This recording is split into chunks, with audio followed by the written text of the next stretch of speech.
Daily Words of God. On the third day, the words of God gave birth to the earth and the seas, and the authority of God causes the world to brim with life. The first sentence of Genesis chapter 1, verses 9 through 11. And God said, "Let the waters under the heaven be gathered together to one place, and let the dry land appear." What changes occurred after God simply said, "Let the waters under the heaven be gathered together to one place, and let the dry land appear"? And what was there in this space apart from the light and the firmament? In the Scriptures it is written, "And God called the dry land earth, and the gathering together of the waters called he seas. And God saw that it was good." Which is to say, there was now land and seas in this space, and the land and seas were separated. The appearance of these new things followed the commandment from the mouth of God. And it was so. Does the Scripture describe God busying about while he was doing this? Does it describe him engaging in physical labor? So how was all this done by God? How did God cause these new things to be produced?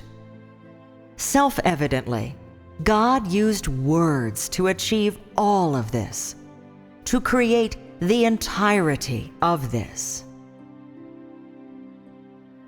Let us continue to the final sentence of this passage. And God said, "Let the earth bring forth grass, the herb yielding seed, and the fruit tree yielding fruit after his kind, whose seed is in itself on the earth." And it was so. While God was speaking, all these things came into being following the thoughts of God. And in an instant, an assortment of delicate little life forms were unsteadily poking their heads up through the soil. And before they had even shaken the bits of dirt from their bodies, they were eagerly waving to each other in greeting, nodding and smiling to the world. They thanked the Creator for the life that he bestowed upon them, and announced to the world that they were a part of all things, and that they would each devote their lives to showing forth the authority of the Creator. As the words of God were spoken, the land became lush and green. All sorts of herbs that could be enjoyed by man sprang forth and broke from the ground, and the mountains and plains became thickly populated by trees and forests. This barren world, in which there had not been any trace of life, was rapidly covered by a profusion of grass, herbs, and trees, and overflowing with greenery. The fragrance of grass and the aroma of the soil spread through the air, and an array of plants began to breathe in tandem with the circulation of the air, and began the process of growing. At the same time, thanks to the words of God and following the thoughts of God, all the plants began the perpetual life cycles in which they grow, blossom, bear fruit, and multiply.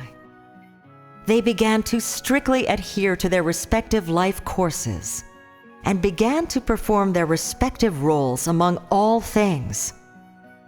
They were all born and lived because of the words of the Creator. They would receive the unceasing provision and nourishment of the Creator, and would always tenaciously survive in every corner of the land in order to show forth the authority and power of the Creator. And they would always show forth the life force bestowed upon them by the Creator. The life of the Creator is extraordinary. His thoughts are extraordinary, and His authority is extraordinary. And so, when His words were uttered, the final result was, "And it was so." Clearly, God does not need to work with His hands when He acts. He merely uses His thoughts to command and His words to order, and in this way, things are achieved. On this day, God gathered the waters together to one place and let the dry land appear. After which, God caused grass to sprout forth from the land, and there grew the herbs yielding seeds, and trees bearing fruit. And God classed them each according to kind, and caused each to contain its own seed. All this was realized according to the thoughts of God and the commands of the words of God, and each appeared, one after the other, in this new world. When He had yet to commence His work, God already had a picture of what He intended to achieve in His mind.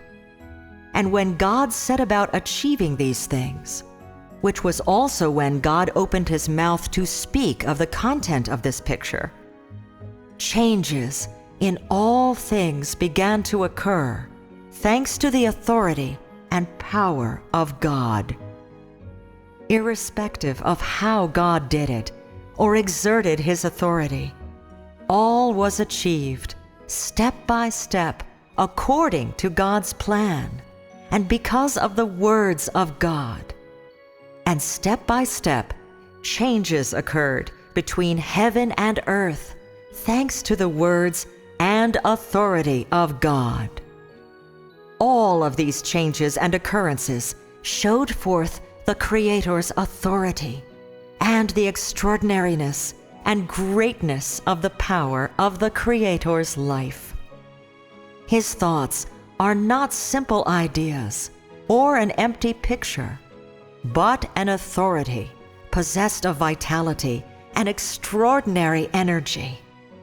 And they are the power to cause all things to change, recover, renew, and perish. And because of this, all things function because of His thoughts, and at the same time are achieved because of the words from His mouth. Before all things appeared in the thoughts of God, a complete plan had long ago been formed, and a new world had long ago been achieved. Although on the third day there appeared all sorts of plants on the land, God had no reason to halt the steps of His creation of this world. He intended to continue to speak His words, to continue to achieve the creation of every new thing. He would speak, would issue His commands, and would exert His authority and show forth His power. And He prepared everything that He had planned to prepare for all the things and the mankind that He intended to create.